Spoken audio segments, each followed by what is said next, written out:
you're in the big league and a large luxury SUV is just the right accessory to stamp your authority wherever you go.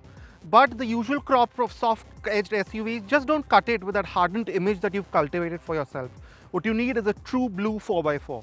But you also need desirability and exclusivity, which is where the new Lexus LX comes in. It's the 4th generation model and the first full model change in 14 years. So is this what the doctor ordered for you?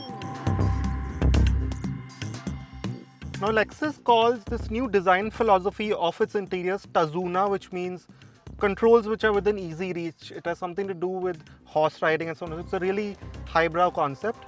And yeah, it is a bit intimidating at first when you step in with the sheer number of screens and buttons that greet you. But you do realize that there's quite a bit of sense that's gone into making this, as you would expect from a Lexus. Now we'll start with the screens. There's a lot to go through here. There's, to start with, a 10-inch head-up display, which is quite crisp. It's visible in all kinds of weather, and so it really does get the job done off a head-up display. And then you have quite a familiar Lexus digital instrument cluster with those round concentric designs that we've come to like so much. But again, to drive the point home that this is a true blue 4x4, you get dials which you don't see nowadays. For example, one for the battery voltage, one for the coolant temperature and the engine temperature, which is quite unique. And then you come to this screen here, which is probably the simplest to use of the lot. It's the usual 12.3-inch screen that you find in all new high-end Toyotas and Lexus. And this controls the navigation, your Android Auto, Apple CarPlay, your media, your phone, and just a trip computer. But now this is where things get interesting. You have a driver control unit or something of that sort, is what Lexus calls it.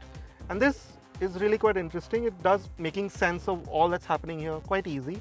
So one screen will give you all the climate control functions for the front, for the rear. You can choose to have the PM 2.5 filter on or off, the flow and so on and so forth can be changed over here. And then this other one which controls the drive function, so to speak. So you know exactly what the air suspension is doing, what drive mode you're in. There's a throttle map and an accelerator map and a G meter. A bit frivolous maybe in an SUV such as this one, but it is fun. So you have pretty much most controls accessed via the physical buttons. All of these control the various climate functions, redundancies that are built in from the screen. You have a large chunky mode selector dial for the drive modes, again for the off-road modes as well, and of course for the crawl control, and another big dial here for the 4x4 in the low range. Now this is one of the bits that we maybe don't like as much. You will notice this electronic parking brake, this auto hold button and the differential lock and so on. They seem like something that you've seen in more mainstream Lexus or even Toyota products, which in a car such as this maybe isn't all that great, and the same can be said of the power window controls. But again, there's a lot of practicality built into this whole design. Of course, the buttons are within easy reach, and like all the buttons everywhere else, they're extremely tactile and very well finished. You know exactly what you're pressing. But you have these large cup holders here. They hold a 1-liter bottle, which is a good thing considering the doors. They are like ladder frame SUVs. They're quite tightly packed, so you can't fit a large 1-liter bottle in the doors. So it's good that you can fit it here. And then there's this glove box. It opens both ways here and here. And even rear seat passengers can access it. It's quite deep. You can maybe put some big bottles in this. And it's cooled, so very helpful. Now coming back to the climate control, Lexus goes a step further and gives you something called a climate concierge. Now this is really interesting because what this does is it won't just set the temperature and the airflow according to the climate that you've set or the temperature that you've set, but it'll also switch on, for example, the seat ventilation in this case. And you also get heated seats for both the front ones and the heated steering wheel. So in cold weather, it will switch that on when it's really cold. Your attention is diverted quickly enough to the generally top-tier materials and finishes in the cabin. The design of the dash, like the outside, is a balance of functional restraint and flashiness. Except for the center stack with its lashings of gloss black, wood veneer and silver, it's generally simple horizontal shapes, all of which is soft to touch and fitted with a sense of robustness that seems it will last decades. But in what is becoming a theme, there are some plasticky bits in the door handles and wood trims. Now, like we mentioned, the wheelbase of this generation hasn't changed, but you do get more knee and leg room. because Lexus has scooped out the seat back of the front seats, which has freed up more space. And because there's no large panoramic sunroof, which might be a bit disappointing and makes for a slightly dark cabin, you do have quite a good amount of headroom, even though you're seated quite high up as you would in one of these ladder frame SUVs. And like these ladder frame SUVs, realize that maybe there isn't as much thigh support as you would expect from a large luxury SUV such as this one.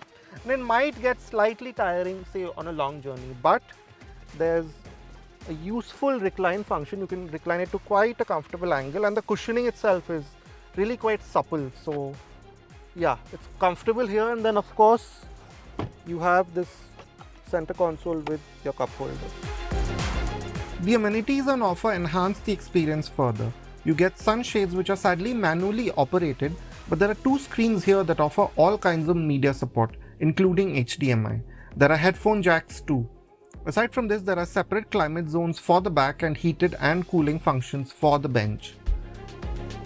Back to the front, highlights include headlamp washers, soft closed doors, powered steering adjustment, 10-way driver and 8-way front passenger seat adjustment, and a stunning 25-speaker Mark Levinson sound system. There's also a wireless charger with only wireless Apple CarPlay and wired Android Auto.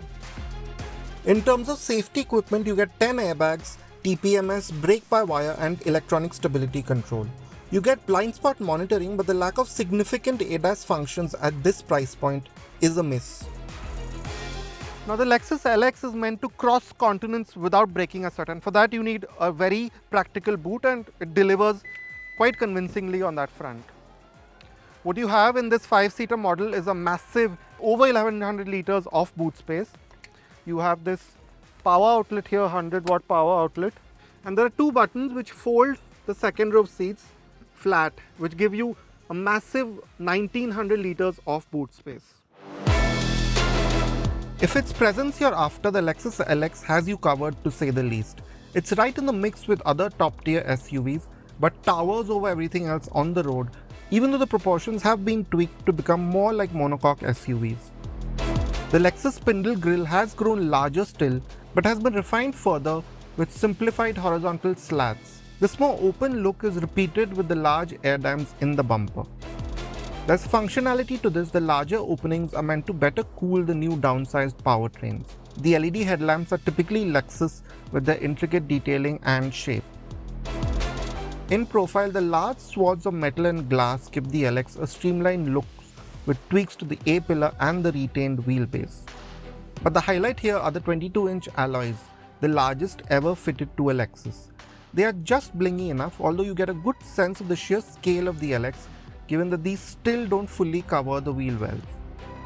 The rear will again scream attention. The windscreen is at a slightly greater angle, but still functional, the flash coming from the rounded bodywork and the new full-width Lexus lighting signature. Now for this generation, the Lexus LX moves to a new ladder frame architecture. It's part of the same TNGA family and shares this with the new Land Cruiser 300 as well. And a host of changes have accompanied this shift. To start with, the steering position, it's changed. Now it's a bit more car-like. As you can see, the wheel is a bit more upright. You sit a bit more cocooned in the cabin. You're not sitting on top of the car like how you feel in some of these big 4x4s. Feels a much more car-like experience. Then there's the great visibility. You can see right down the edge of the bonnet. There's a nice funnel in the bonnet, which is quite useful. It gives you a good view of the road right in front of you. And the edges, that far edges is a bit difficult, but it's still pretty visible. The A-pillar is again quite narrow, as you would expect in something of this sort, and the sills are low.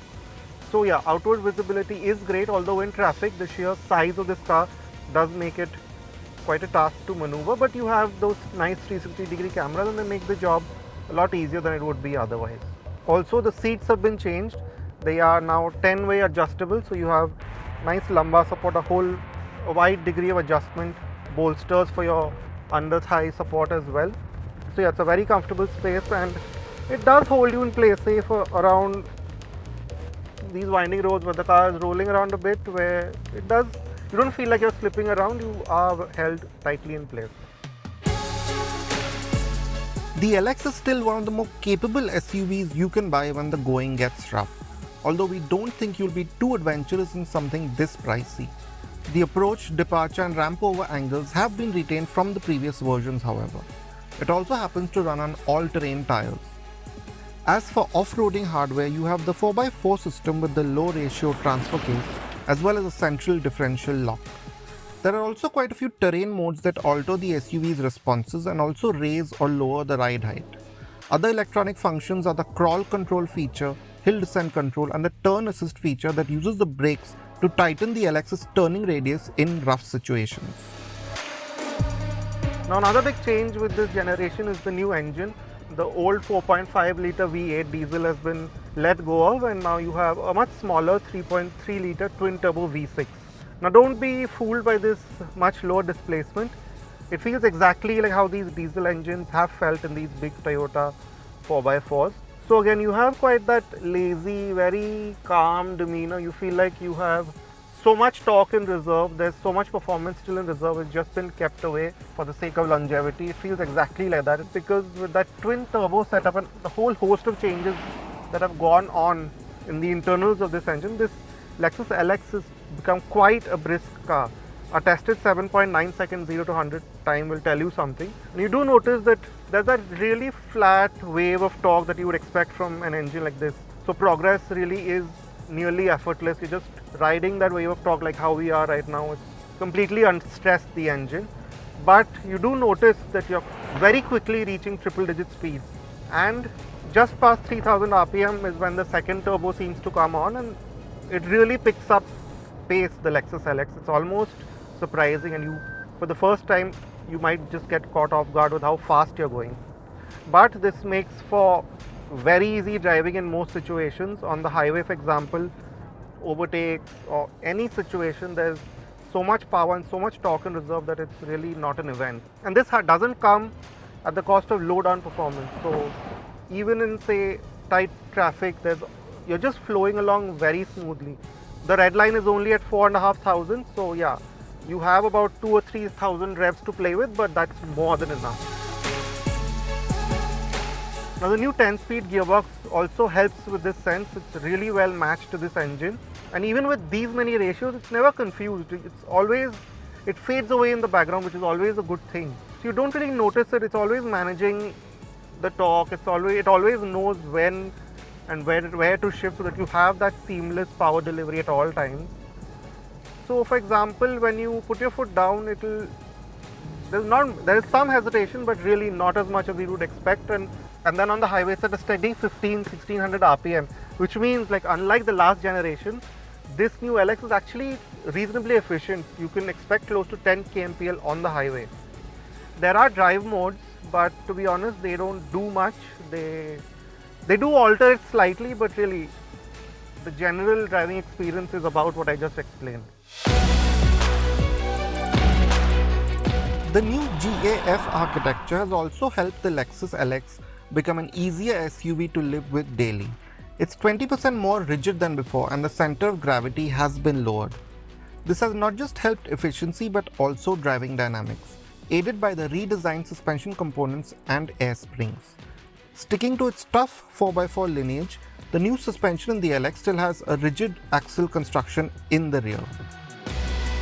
Now this new architecture has made the LX over 200 kgs lighter than before, and the center of gravity has been lowered. There's also a new air suspension. A lot of work has been done to make this much more manageable to drive in the ride and handling department.